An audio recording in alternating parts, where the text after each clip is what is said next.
What you're about to read isn't a legend. This is one of those true horror stories that briefly surfaced on Reddit only to vanish, pulled flag, deleted. Not because it was fake, but because it was too detailed, too accurate. It started with a late-night broadcast. Zach Reynolds, a freelance DJ living just outside New Mexico, picked up a mysterious radio frequency. No call sign, no origin, just static and a voice. Every night at exactly 2:17 a.m., that voice told a story. But not just any story, his story. Memories he had buried, regrets he had forgotten, moments he thought no one else could know. At age 6, Zach lost his cat. At 15, he drowned for 37 seconds. At 28, he opened the door behind the recording booth. Wait, what door? There was no door there, until there was, and behind it, a corridor, a voice, a version of himself still speaking, not through a mic, through something else. This isn't just another scary story passed around at midnight. This is one of those true creepy stories whispered through forgotten AM waves, buried in creepy outdoors, stories heard only by those who remember too much.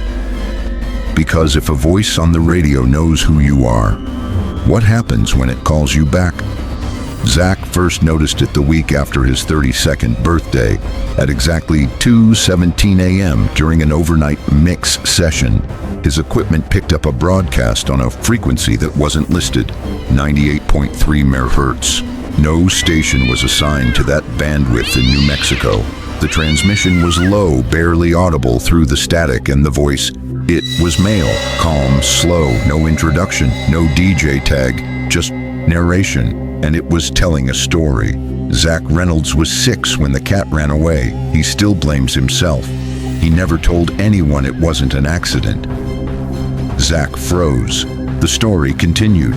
Each detail more precise, more personal. The scratch on the back of his hand from that same day. The color of the cat's collar green with a small silver bell. He rewound the recording 3 times. It was real, not imagined. He ran a reverse IP sweep, nothing. No satellite shadow, no geo-encoded metadata. The signal wasn't being broadcast from anywhere. It was like it was broadcasting from memory. The next night, the same frequency kicked in at 2:17. New story, still about him. Zach drowned in Lake Travis when he was 15, 37 seconds. Heart stopped. He told the lifeguard he just passed out. That wasn't true. Zach nearly vomited. He had never told anyone that, not even his parents, not the EMTs, not even himself. He had buried it. By the 4th night, he stopped playing music altogether. He just waited for 2:17. The voice was always there. Sometimes it whispered, sometimes it laughed. One night, it said, "Behind you." Zach turned so fast, he almost knocked his chair over. Nothing. But the lights flickered, and the hallway monitor, the one outside his studio door, glitched for the first time. For half a second, he saw a shadow, standing at the end of the hall. He started searching for similar cases. Online forums, late-night subreddits like A Creepy RR No Sleep, and the rarely accessible dead broadcasts tag in Let's Not Meet threads. That's when he found a post titled "Anyone Else Hear Themselves on Radio Frequencies That Shouldn't Exist?" The thread had only one reply, from a deleted user. If it knows your name, stop listening. It's not a scary story. It's a doorway. Zach bookmarked the thread. By morning, the whole thing was gone. Not deleted, wiped. He kept digging, found fragments of true horror stories tied to strange radio stations, AM loops in national parks, pirate stations in wilderness zones, one that only broadcasts when you're alone in the car on forest roads. A ranger report from 1991 told of a transmitter discovered deep in the Rockies with no power source, still humming. Another spoke of creepy park ranger stories involving radios that started repeating patrol logs of rangers who were never assigned to those parks. And one police report, redacted, mentioned a ham radio operator in Texas who received a nightly broadcast detailing crimes he had not yet committed. It always started the same way, a voice, at the same time. Every night, Zach started sleeping in the studio. He blocked out the windows, turned off the internet. Still at 2:17, the broadcast came, and it grew more specific, more dangerous. Zach will hear the knock tonight. He won't open the door, not this time. At 2:31, the knock came. 3 slow taps on the glass of the booth door. He didn't move. He didn't breathe. The studio was soundproofed, but he heard them anyway. The words weren't audible. They were thoughts, broadcast into his spine. He started recording everything. Old school cassette tapes, analog equipment, anything not connected to the cloud. He posted clips anonymously to deep forums. Some believed him, others didn't. One user replied, "This sounds like a true creepy story from an SCP reject." Another responded, "You're not alone." Mine started at 3:33. The station was called WHSPR. Now I dream in static. The deeper Zach went, the more distorted reality became. The radio wasn't just narrating him, it was influencing him, changing the choices he thought were his. One night the voice said he will throw out the letter unopened, and Zach, who had just picked up an envelope from the floor, dropped it into the trash without thinking, then froze. How did it know? He retrieved the envelope. Inside a photo of him, sleeping, taken from outside the studio window. Timestamp 2:17 a.m. No return address, just one line on the back. "You're not the broadcaster anymore." Then came the glitch. A loop. The same broadcast over and over. Zach opened the door. He walked into the hall. He saw himself. But the version in the hallway didn't stop smiling. He hadn't done that, but the voice insisted he had. And that night when he looked in the hallway camera, he saw it again. A version of himself. Grinning, not blinking, not moving, just watching. Zach tried to leave the studio. He couldn't. Every exit led back in. He tried the bathroom, ended up at the mixing desk. Tried the stairwell, ended up in the break room. Every hallway was now a story he hadn't written, but was forced to repeat. He remembered a story from Reddit, a guy who got stuck in an elevator that only took him to different years of his own life. The building's layout changes when you know too much. That line echoed in his head, because it was in tonight's broadcast. Zach had always believed in sound more than sight. You could close your eyes to something terrifying, but sound, it gets in. It nestles. It rewrites. And by now, the 2:17 broadcast had stopped being something he listened to. It was something he heard inside himself. He tried playing other frequencies, full volume white noise, feedback loops, anything to drown it out. But at 2:17 every night the signal punched through, perfectly clean, as if the rest of the world faded just to let it in. One night it said Zach is not in control. He's only remembering the story the way we told it. He screamed into the mic, "Who are you?" The voice replied slowly, softly, "We are what's left behind after stories are forgotten." He started losing time. Whole days evaporated. He'd wake up in his studio, fingers stained with ink, notes scattered, cassette tapes labeled with timestamps he didn't recognize. One simply said, "Whistlevale transmission, Park Ranger entry, Damaru All 4. He played it. It wasn't his voice. It was a woman's. "This is Ranger Anna Morales. If anyone hears this, I found the transmitter. It's alive. The signal changes based on what I think or what I try not to think. It's telling my story in real time. I haven't seen the sun in 3 days." He searched the name. Nothing official, but in a forgotten Park Ranger story thread on Reddit, he found a comment, "Anyone remember the ranger from New Mexico who went missing in 1997 near Whistlevale Ridge?" They never found her radio, but a station started broadcasting weird messages a week later. Zach went cold. That was near where his grandparents used to live, where he first heard voices in the static long before he became a DJ. before he even owned a radio. He started mapping locations. Every case he could find: police reports, abandoned Reddit posts, fragmented true horror stories from dead frequencies. The pattern became clear. They all aligned near isolated areas, national parks, remote highways, off-grid towns, places where creepy outdoors stories begin. A broadcast zone, not visible, but audible. Always at night, always starting the same way. This story begins when someone listens too closely. He started dreaming in radio static. People he'd never met appeared in the dreams. Some were rangers, some were truckers, some were just lost. Each had a number tattooed on their wrist.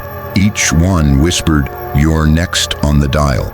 His friend Marcus came to check on him, an engineer, rational, skeptic.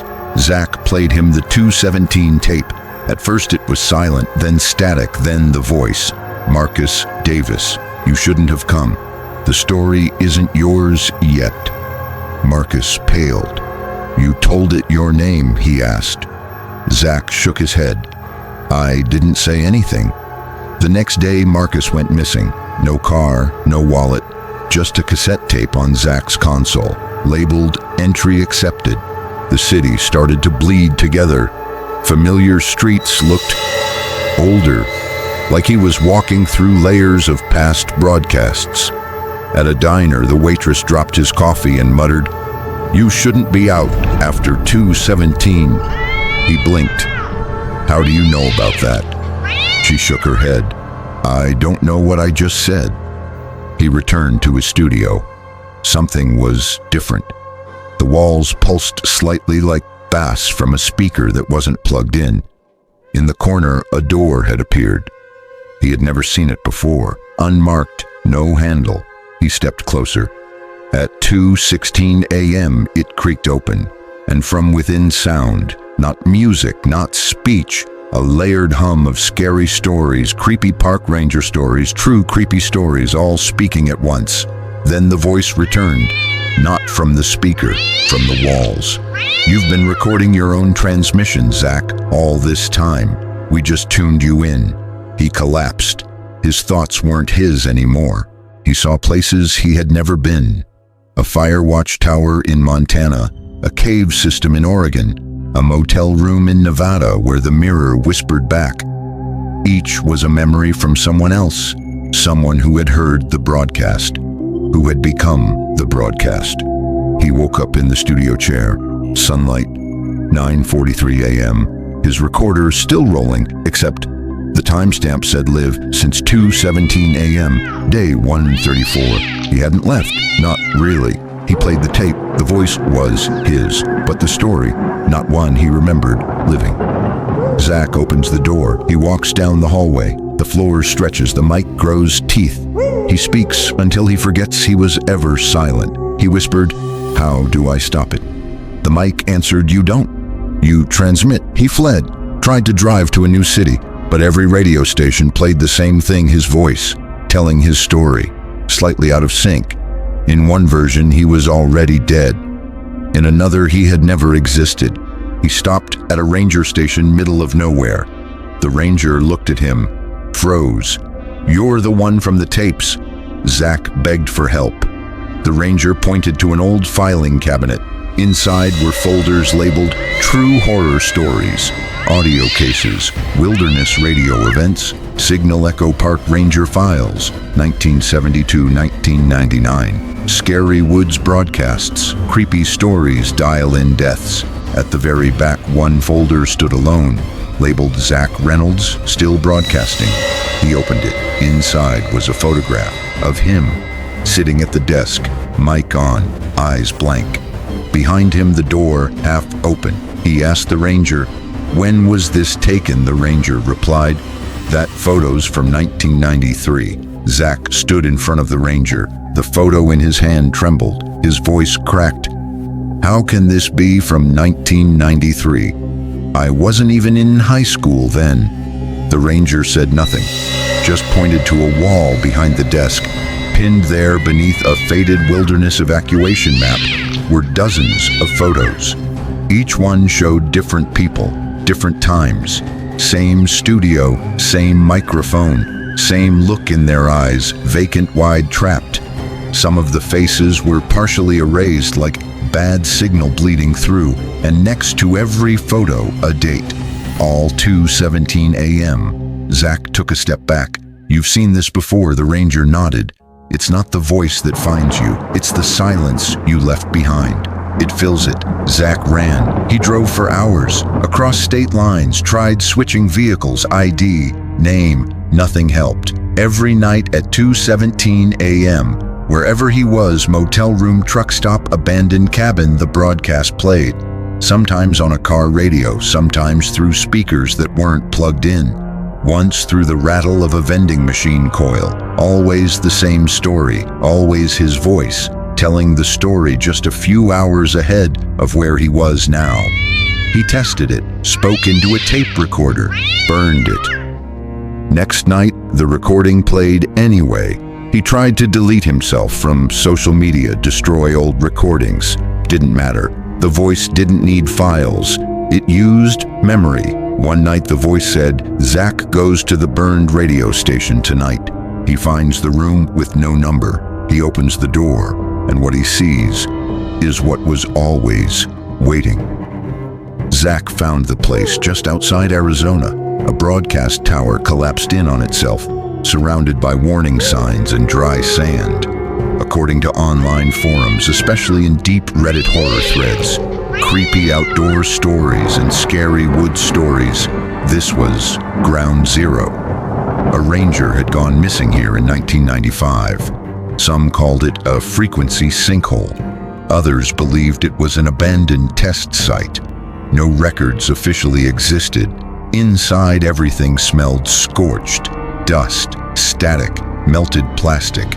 But the signal was strongest here. Zach could feel it behind his eyes. In the center of the ruined station was a staircase spiraling downward. Concrete peeled like skin. He descended. The walls grew tighter until he reached a black metal door. Engraved on the surface, a frequency, 217 by 119X. He opened it and stepped into the dark. There was no floor, just air, just sound. And floating before him, suspended in a black vacuum, was the radio booth, perfectly intact, except he was already inside it. Another Zach, pale, eyes wide, speaking into the mic. Zach backed away. "What the hell is this?" The voice from the booth, his voice replied, "This is what you broadcast. Not sound, not signal, story." He watched as Zach in the booth typed out a log entry. Subject 4317, Zach Reynolds has been successfully looped. Narrative recursion stable, awaiting next listener. The booth turned, faced him. "You're not the audience, you're the archive." Zach screamed, but the sound didn't leave his mouth. It transmitted, echoed, reverberated through every Ranger Tower motel hallway. Forest, static burst, and forgotten walkie frequency. And then it hit him. There were others. Not just Ranger Morales, not just Marcus. A whole network of voices buried beneath radio static, park ranger stories, unlisted podcasts, and let's read creepypasta narrations. All of them part of the same system. All of them looping. He ran, somehow, found stairs, a hallway. Concrete gave way to carpet. He burst into daylight, a motel parking lot. The sun was rising, but something was wrong. The sky was too flat, too smooth. He looked down. His shirt bore a patch Z. Reynolds Station 6B, Wilderness Communications. He touched the badge. Suddenly a voice whispered in his ear, "Welcome back, Ranger." Inside the motel room, a radio clicked on. Unprompted, Zach heard his own voice say, "Today in Creepy Park Ranger Stories, we tell the tale of a ranger who found himself on the wrong frequency, one that didn't end." He ran to the mirror, but the reflection wasn't real time. It lagged, then blinked. He didn't. On the desk, a guest book. He flipped through the pages, each entry written at 2:17 a.m., each name familiar from horror forums. He saw one he didn't expect, his mother's. Margot Reynolds heard the signal. 1989 never came back. Zach dropped the book, fell to his knees, tears welled. The radio cut to static. Then, tonight's final transmission begins now. Zach didn't remember lying down, but he woke up staring at the motel ceiling. Same peeling fan, same soft hum of electricity, same flicker from the old wall-mounted TV that no longer worked but somehow still turned on at 2:17 a.m. He sat up. Outside, the sky was gray-blue, the kind of sky that looked paused, like the sun had forgotten to rise. On the nightstand, a cassette recorder, already running. He picked it up, pressed rewind, play. You are listening to Wild Signal 217, the only show that remembers you exactly as you were before you forgot yourself. Tonight's episode, Zach leaves the room, but not before checking the mirror one last time. He stood slowly, looked toward the mirror. No reflection, just static. Then movement. The mirror showed the studio. His studio back in New Mexico, except there were two Zachs inside. One was at the console, one was at the door. Neither noticed the other. Both smiled. He turned away, opened the motel room door, found not a parking lot but a radio tower in the middle of a pine forest. Snow fell in slow motion, soundless, air thick, and above the tower, frozen mid-blink in the gray sky, hovered a red light, pulsing, a heartbeat in the heavens. He heard a sound, something between purring and data transmission. He looked down. A cat, gray, unblinking, sitting at the base of the tower, watching him. He whispered, "Are you from room 6? The cat didn't answer, but from somewhere deep within the tower, the voice returned. This story is older than Zach, older than radio, older than words. It is memory made mechanical. It is wilderness encoded. It is a horror story that refuses to be forgotten. He climbed the tower, each rung older than the last. Wood became rust. Rust became bone. He reached the top. Instead of a broadcast dish, there was a chair, a mic, and a blinking light above the seat. Green, then red, then green, then red. He sat down. A page slid out of the console. Typed in courier font, Zach Reynolds.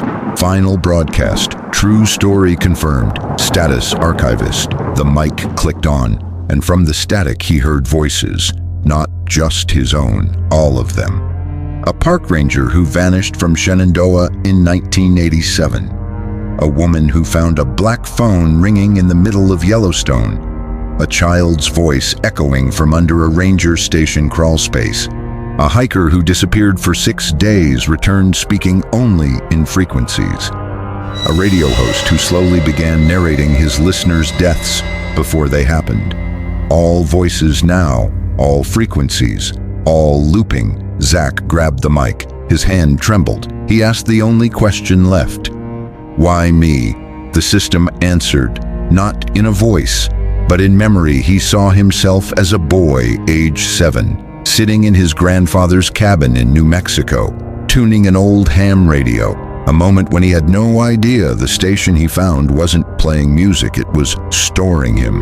That signal never stopped. He just grew up around it. He was never the listener, he was always the source. Suddenly, the sky cracked. Not thunder, a seam. A black line tore across the clouds, and out poured voices, thousands, all screaming their stories, their scary stories, their true horror stories, their true creepy stories once told and forgotten, now alive, transmitting. The cat jumped onto the railing beside him. It stared into the sky and meowed once, a signal. The tower responded. The red light turned white, and Zach felt his body dissolve into signal. No pain, no fear, just data and purpose. You are now broadcasting. He wasn't Zach anymore. He was voice, memory, thread. Across the country at 2:17 a.m., radios clicked on, unprompted, and Zach's voice spoke, "This is wild." 2:17, true stories from the edge of silence. Tonight's story, The DJ who remembered too much. At ranger stations in Washington and Maine, creepy park ranger stories updated themselves. Old logbooks now included Zach's name. In national park stories, hikers spoke of hearing a voice in the woods, one that said, "You're being recorded." In dark corners of Reddit, a new thread appeared. Did anyone else hear a broadcast at 2:17? The DJ sounded familiar. It had no upvotes, no replies, and no timestamp. In the physical world, his studio remained empty, except for the open journal. A single page read, "If you're reading this, you've already tuned in. You just haven't heard yourself yet." Zach wasn't dead. He wasn't alive either. He was signal. A current of true horror stories riding through electrical wires, humming beneath forest roots, pulsing in the static between emergency weather channels. Wherever someone paused their breath at night, he was there. 2:17 a.m. sharp, and yet in a way that no one can explain, he still knew himself. He remembered being in a body, remembered vinyl cigarettes, FM booths, poorly brewed coffee at 3 a.m. But most of all, he remembered the moment he realized he was the story now. He had become part of an old loop, older than storytelling, older than memory. Each night his voice played out into the dark, relaying lost things, unfinished things, tales half told. A hiker gone missing in the Appalachians whose GPS reset mid-trail. A park ranger story about a tower that receives messages 5 minutes before the event happens. A broadcast from 1989 still playing the weather report for a storm that never came. He was the thread tying them together, and slowly he started hearing back. At first it was subtle, crackles of feedback during broadcasts, a delay in his own voice, but then actual voices, ones he hadn't recorded. One night through a radio in a ranger station deep in Montana's wilderness, Zach's transmission was interrupted. A child's voice came through, "I don't know my name, but I was here before Zach. He's close now. I see his signal flicker." Zach reached out, not with hands, with memory, with tone. He whispered into that same frequency, "What do you remember?" Silence, then static. Then I remember opening a door in room 6. That name again, that place. Room 6, the motel room that doesn't exist but still collects keys. The room from creepy stories whispered in ranger towers, posted in Reddit threads and deleted by morning. Zach traced the memory backward. He remembered a thread titled "True Creepy Stories That Only Happen When You Stay After 2 a.m. He remembered replying once under a fake name, and now he realized that reply had been to himself. The signal began fragmenting. Time folded. Zach now occupied hundreds of nodes across the country. Radios inside abandoned lighthouses. Transmitters inside national park cabins. CB radios used only by truckers who drove through certain scary woods stories, and every one of them echoed the same phrase: "Broadcast complete, story pending." People began reporting it, not just paranormal forums, but park rangers, hikers, field scientists. An official report from Denali National Park in Alaska mentioned audible interference recorded at 2:17 a.m. daily. Message is consistent. Refers to a man named Zach, and events matching no recorded history. Another from Shenandoah staff heard weather radio issue warning in unfamiliar voice. Voice said, "You are listening to a horror story that remembers you." The most chilling came from a father hiking with his daughter in Colorado. They reached a ranger hut just before a storm.